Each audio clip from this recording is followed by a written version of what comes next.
Welcome to Contend 101. This is our very first episode. This is a complimentary guide to go with our Contend series happening on Sunday here at Church for the One. And these mini episodes are a way for us to tackle some tough topics so you don't have to when it comes to contending for your relationships. And today I am so excited. I am joined by VJ Williams. Welcome, VJ. Hey, what's happening? Okay. Yeah. He's making fun of me for my aura ring, guys. No, it's like a lot. It's a lot. It's nice. VJ, the reason we wanted to start with you and for this very first episode is because before we go into the other how-tos in our relationships, how do we deal with conflict? How do we unghost somebody? How do we shoot our shot? Yes, that is coming for you. That's exciting. We need to start with the foundation for all of it. How do we even make friends?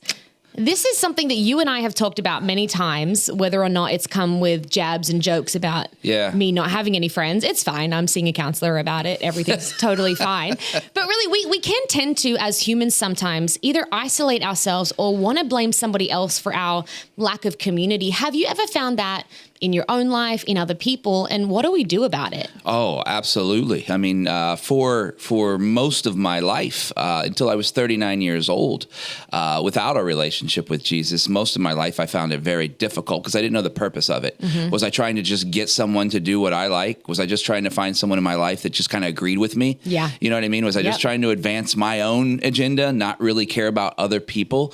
And that becomes really difficult to create community when you're not caring for someone or loving someone else. So I mean, having community is really difficult. Making friends is difficult, but there is a key to it that actually unlocks what it looks like to actually have great community. Okay, well, that is a perfect layup because I'm about to ask you what that key is. You might have seen me playing with my phone just then. For those that did see that, every single conversation, I'm going to set a timer for about 8 minutes. We want these conversations to be under 10 minutes. I obviously need to do that for VJ because he could keep going for 75 business days. But we want to set it because we believe here at Church for the One that it doesn't take a long time to be able to invest in your relationships. But after all that, VJ, what is this key? Well, you know, for me, it was very clear. I needed to be quit trying to change myself for some other people, right? Mm-hmm. Just be who I was created to be, right? Not who I thought I was going to be. And once I discovered that identity in Jesus, I started studying the things that Jesus did. And it's so funny. I had a friend the other day come up, and they're really struggling with creating community. They really don't have a lot of friends, and I just thought about Jesus's life. And the interesting thing about the whole thing is, like, Jesus wasn't like walking around going, "Hey, you guys want to come over to my house?" Like, because he didn't have a house. Like, he couldn't even do that. Yeah. But you know what he did do? He invited himself into people's houses. That's so good. Everywhere he went, he invited himself. Hey, you guys want to go eat at your house? Mm-hmm. Like, come down and let's go eat. Yep. And so I think community, and look, part of creating community is there's going to be some rejection involved. Like, not everybody wants to hang out with me. I know that. I'm okay with it, right? I'm a lot sometimes, and that's okay. You know, we love you for it, but I get it. I definitely. Right? I also know about being a lot. So we got that going for us. Yeah, exactly. We're usually the people that will invite ourselves over to your house.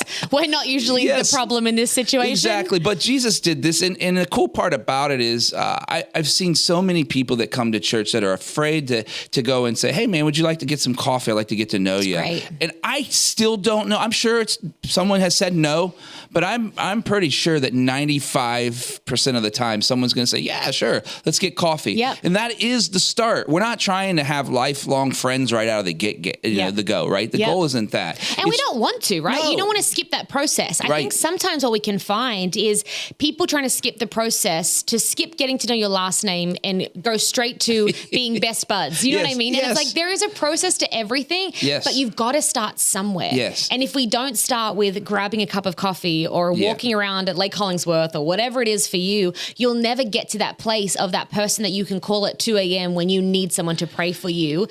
You've got to start somewhere, right? Yeah, and I get absolutely. And I get the anxiety that can come with that if it's not something you do. I'm totally understand all those things, but you never get better at trying things you never tried.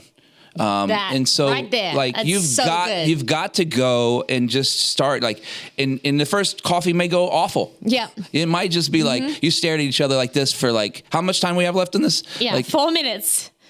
Yeah, it's awkward enough. See, you couldn't even do it. This is uncomfortable. I don't want to be here right now. Like that was we've 4 all seconds. had that, right? Yes. Where you're like, I need something else to talk about. We've been here for 45 seconds and I've gone through my entire family tree and trauma. And now I need, so you like stuff? Like it can get awkward like that. Giving yourself permission to get better at this. I think you just said it. You never get better at something you don't try. Right.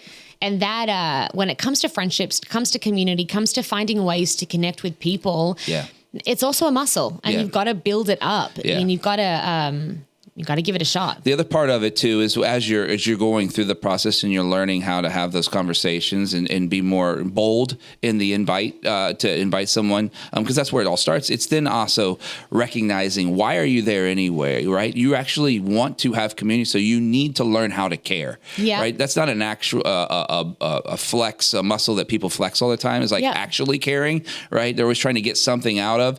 But for my life, for me, the best part, where I find actual fullness of God in my life and the purpose is when I actually help them do something that they didn't think they could do. And that's you know what I mean? Like helping people, encouraging them, loving them, praying with them. I'm surprised, and it happens all the time at Church for the One, when I see people in the lobby just standing there praying for people. It changes the atmosphere. It does, and it changes. We think it's changing them. It's changing me. Yep. When I'm standing over somebody praying for them, I'm asking God to intervene in their life or what have you. But at the end of the day, He's changing me in the process, because I'm doing something I probably wouldn't have do because I let my environment talk about who I'm supposed to be instead of me telling the environment what it is. Yep, absolutely. And I think that is, I mean, that piece right there is, rather than just being like, who is going to be friends with me? Who is going to be here to meet my needs? Looking around you and being like, whose needs can I meet? Oh, I hear a sermon coming in here. Right, exactly. Watch me go. But like, who around me needs encouragement? Yes. Who around me needs community? And the second that you start looking at who needs to be connected with, who needs to be encouraged, who needs to be prayed for, who needs to be taken out to lunch, when we get into that mindset and that perspective in terms of cultivating relationships and contending for relationships and contending for community, now you start looking at a person who's willing to be and able to be used by God. And I've just never seen God disappoint people that would open up their arms and say, God, how do you want to use me today? That's awesome. The problem, I think, in our world, and I've done this so many times, is looking at who is around to meet my needs. Yep. And when you look at that, Jesus, it's not the life that He lived, right? No. So no, it's great. And the other part too, and the thing that really unlocked additional levels of faith in my life was when I realized, look, I know a lot of people want to come to church to get fed, right? And I'm not saying that's bad. I'm not saying that's right. That's a good thing. But if that's the only thing, you're going to miss out on how God wants to actually use you for His kingdom. Yep. And when I unlocked that, I wasn't just here to learn, but to be used. I didn't come to church just for that. How can I be who I need to be for that person God's going to send if I'm not here? That's great. Showing up. How could I ever be who? And showing up is the first step of that community piece anyway. So like, show up, put yourself in a position to invite yourself. Invite yourself. That's name this whole thing. Invite yourself. Invite yourself. Right. Yeah, that's maybe how to invite yourself over. Invite yourself. Listen, if culture says that's not cool, that is absolutely. Jesus or says why it would is. you be that entitled? I don't know if it's an entitled thing. I think it is I'm going to go and look for the thing that I want. I care. If someone is like, okay, I need a couple of practical steps today. I hear you saying show up, so that might be the first thing. Yes. What could someone do today to start making friends? Well, I know we talk about it a lot. One of the things, if you don't know where to even start, first of all, you need to serve on a team. Right? Because if I'm not, that's a natural entry point into a community that's already been created, right? So if I haven't joined a team, I'm joining a team, and here's why. Not just to serve on Sundays, but those are natural connections. If you're on the Blue Balloons, if you're on guest experience, if you're serving in production, if you're on the worship team, right? Wherever you find yourself, there are people that you're already natural. God has already kind of put there you is some kind of similarity there already. Right. He's already got something there. And so then, the community, I always hear this too, and people are like, man, it's really tough to create community on this team.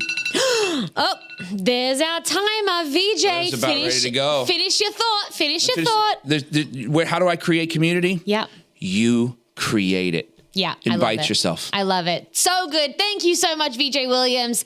How to make friends. We'll see you next time on Contend 101.